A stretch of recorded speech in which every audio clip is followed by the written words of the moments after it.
রায় মীমাংসার পরও একটি দুষ্টচক্র ঘটনাকে পুনরুজ্জীবিত সাম্প্রতিক দাঙ্গা বাঁধানোর চেষ্টা করছে। এই অভিযোগ লক্ষ্মীপুর শহরের ব্যবসায়ী অশোক রায়ের। একটি ভিডিও এডিট করে সামাজিক মাধ্যমে পোস্ট করে তার বিরুদ্ধে থানায় মামলা দায়ের করা হয়েছে বলেও জানান তিনি।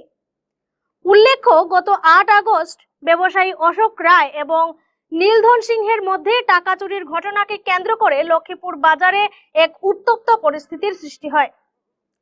পরে পুলিশ এসে নীলধন সিংহকে থানায় নিয়ে যায়।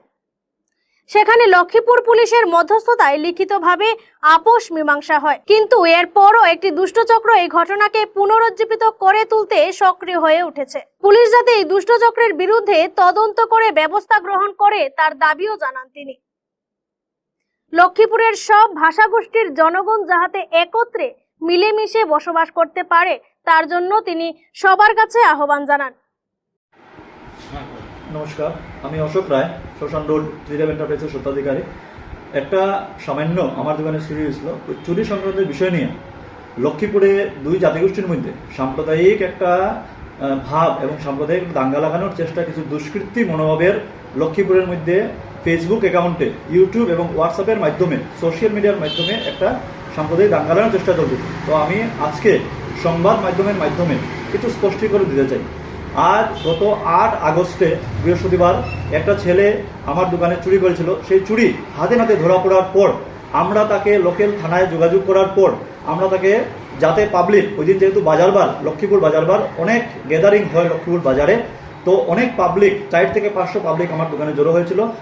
তাই আমি লোকাল পুলিশকে জানিয়ে যাতে ছেলেটার কোনো ক্ষতি না হয় তাকে আমি খুঁটির সাথে হালকাভাবে বেঁধে রাখি, যাতে পুলিশ আসার সময় আসেও।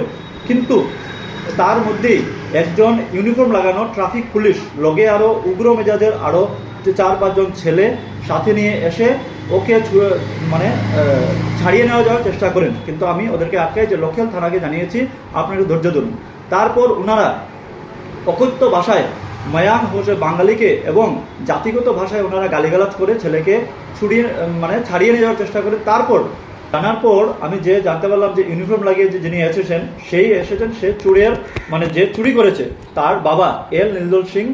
উনি উদারবন কাছাকাছি পয়েন্টে কর্মরত, উনি যে বয়ান দিয়েছেন। কিন্তু ওনাকে আমি আটকাই, যে লোকাল থানাকে জানিয়েছি আপনি এরকমভাবে নিয়ে যেতে পারেন না। কিন্তু উনি আমাদেরকে গালিগালাজ করে ঠেলা ধাক্কার মাধ্যমে ও জোর দেখিয়ে উনি ওনার ছেলেকে ছাড়িয়ে নেওয়ার চেষ্টা করেন। তখন লোকাল কিছু পাবলিক ওনাকে আটকায় এবং উনি ওইখান থেকে সরিয়ে দিয়ে যান। তারপর এই মাধ্যমে আমি থানায় গিয়ে ওসি স্যারের সামনে আমি সেটা সব কিছু মিলমিলাপ, দুই পার্টির মিলমিলাপ হয়ে সেটা কম্প্রোমাইজ আসে। কিন্তু তারপরের দিন জানতে পারি যে কে বা কাহারা আমার নামে ওই এজাহার আবার দায়ের করেছে, যে ওই মামলা আপনার ওই মারামারি সংক্রান্ত একটা মামলা দায়ের করেছে। তারপর আমি আবার পাল্টা মামলা করি। পাল্টা মামলা করার পর তো আমার সংবাদ মাধ্যমে লক্ষ্মীপুর প্রশাসন এবং ওনার উপর পুরো আস্থা আছে যে পুরো তদন্ত করে সঠিক ব্যবস্থা উনি গ্রহণ করবেন। এবং যে এডিট করা ভিডিও ওরা ভাইরাল করেছে ফেসবুক, ইউটিউব, হোয়াটসঅ্যাপে, সেটার সঠিক তদন্ত হোক এবং যে দোষী থাকবে সেই দোষীকে অবশ্যই সাজা দেওয়া হোক।